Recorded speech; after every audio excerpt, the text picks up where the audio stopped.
What is travel? It can be just a vacation, a chance to relax. But for those who dive deeper, travel becomes a journey of growth. It changes how you see the world and how you see yourself. Every new place and country is a new chapter, and the more you explore, the more pages you turn.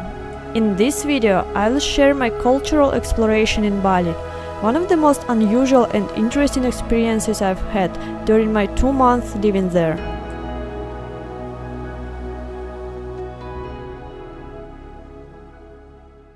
Bali is a place with a mystical atmosphere that pulls you in and makes you want to immerse yourself completely. One of the most unique things about Bali is how deeply spiritual it is. Daily life is filled with rituals, ceremonies, and offerings. You see them everywhere, in homes, on the streets, in cars, temples, and shops. These everyday acts are more than just tradition. They reflect a deep spiritual connection to nature and the spirit world. Water lies at the heart of many Balinese rituals. In Bali, it's more than just a water. It's life, purity, and the sacred bridge between the visible and the invisible. It cleanses, heals, and harmonizes the connection between people and the divine. And one of the water purification rituals I experienced is called melukat.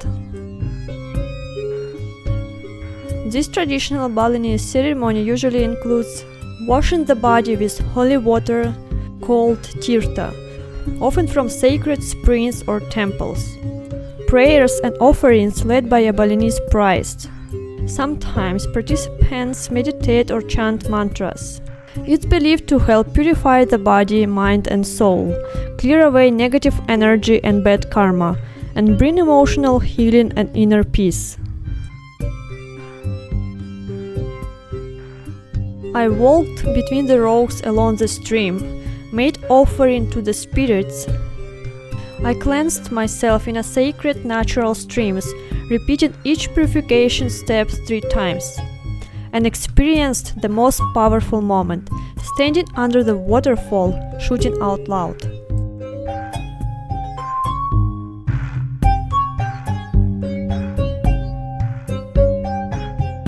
Melukat was one of the most beautiful ceremonies I've ever experienced, a powerful sacred moment of deep connection with nature. The next one of the most mystical cultural event I experienced was Nyepi. It's a Balinese New Year, a day of total silence and stillness. It usually falls in March, but the exact date changes every year because it follows the Balinese Saka lunar calendar. A few days before, people take a part in Milasti, a purification ceremony where they dress in white and carry sacred temple objects to the sea or water sources to be cleansed. But the most mystical and even slightly scary part happens the night before Nyepi, when giant ogoh-ogoh statue made of bamboo and paper are paraded through the streets. The ogoh-ogoh parade serves a ritual to symbolize the purification of the environment and the warding off of evil spirits. And then, tomorrow, we will continue with the Nyepi Day of Silence celebration. So if you like drinking every day, so tomorrow no drink. Okay? Control your mind. Control your emotion. Control your passion also. So it not just go through, be quiet, be silent day, but you have a lot of bottle of beer and then you get drunk. That's not the point.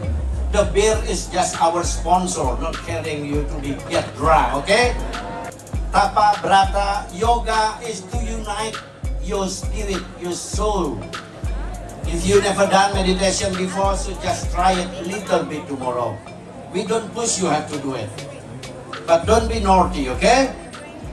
On this silent day, there is no travel, no lights, no noise, and no work. Everything is closed, even the airport, except for medical emergency. Ogoh-ogoh parade, the loudest and liveliest part of the entire celebration, with music, dancing, and fire.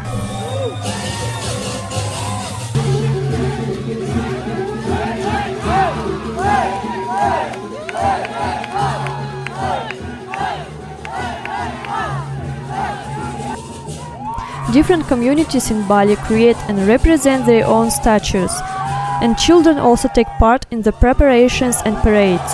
So ladies and gentlemen, please welcome children from Taman Kajal.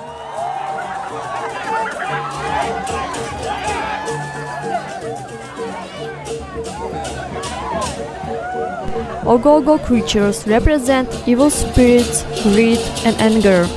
Then the ogoh-ogoh are destroyed to cleanse and banish negative energies from the island and to purify the community in preparation for the new year.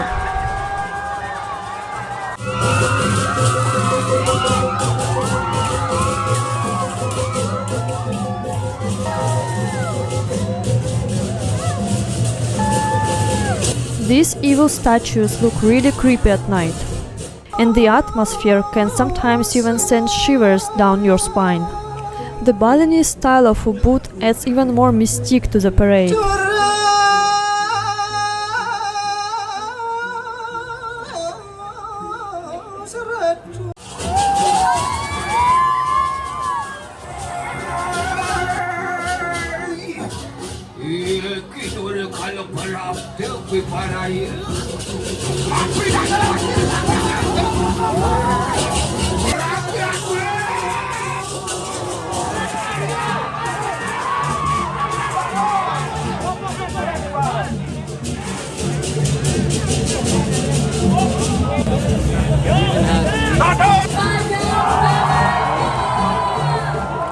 It was definitely one of the most unusual and unforgettable New Year celebrations I've ever experienced.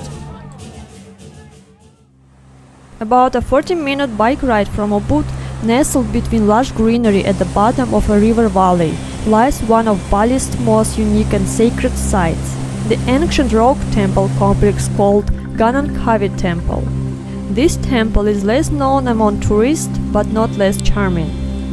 To enter any temple in Bali, you need to dress properly by wearing trousers, long skirt, or a sarong, for both males and females. An ancient temple complex constructed around the 11th century. It's believed to be a royal funerary complex or memorial, likely created to honor and spiritually preserve the memory of King Anangunsu and possibly of his father King Udayana. Unlike typical temples built from bricks or stones, this temple is carved directly into the cliff face, creating a stunning wall of shrines and niches.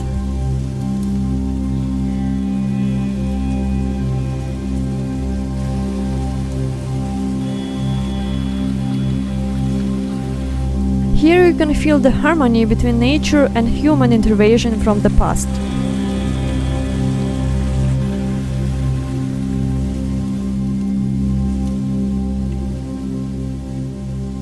The next temple located near Ubud is called ogoh-ogoh, also known as the Elephant Cave. It was built around the 11th century, though some features may date back as early as the 9th century. The site was rediscovered in the 1920s and is believed to have been a sanctuary for meditation and worship for both Hindu and Buddhist practitioners, reflecting the religious blend in Bali at that time.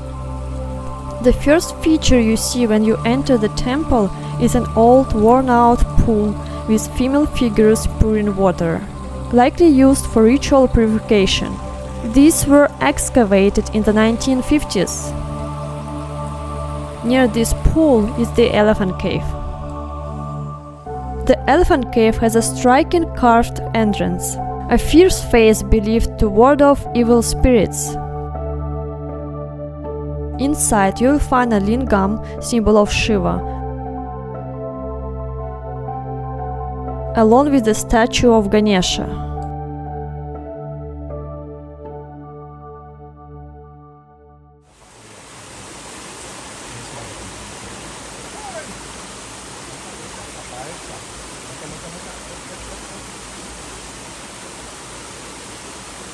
The next cultural experience I want to mention is coffee.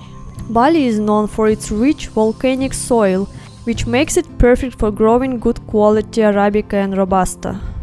And one of the most unique and famous is Luwak coffee, Here's the step-by-step process of making it. First, the coffee grows in the mountains. Then, a cute animal called the luwak eats the beans and poops them out. After that, locals collect this poo, clean the beans, roast them over fire, and crush the roasted beans using a traditional large wooden mortar and stone pestle. Then brew it in a very unique apparatus. And voila, the coffee is ready. When I first tried it, to be honest, I didn't feel any special taste, just good coffee. But when I tried regular coffee for comparison, the luwak coffee felt a bit milder. On the way, I got to know a traditional Balinese musical instrument called rendek. It has a peaceful and pleasant melody. I sometimes heard it playing on the streets of Bali.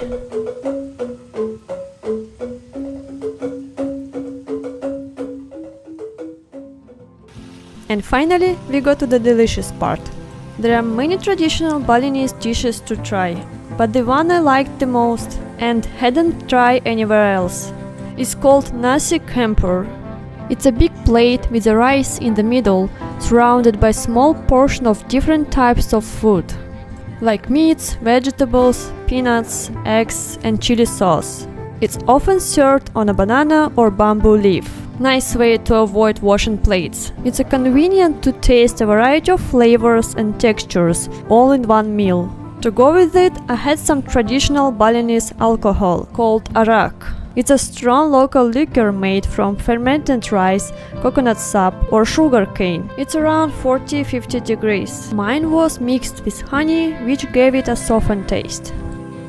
These were my most unforgettable cultural experiences in Bali. I hope you found something useful or got inspired, and recommend watching my other videos where I share hidden gems, honest reviews, prices and more.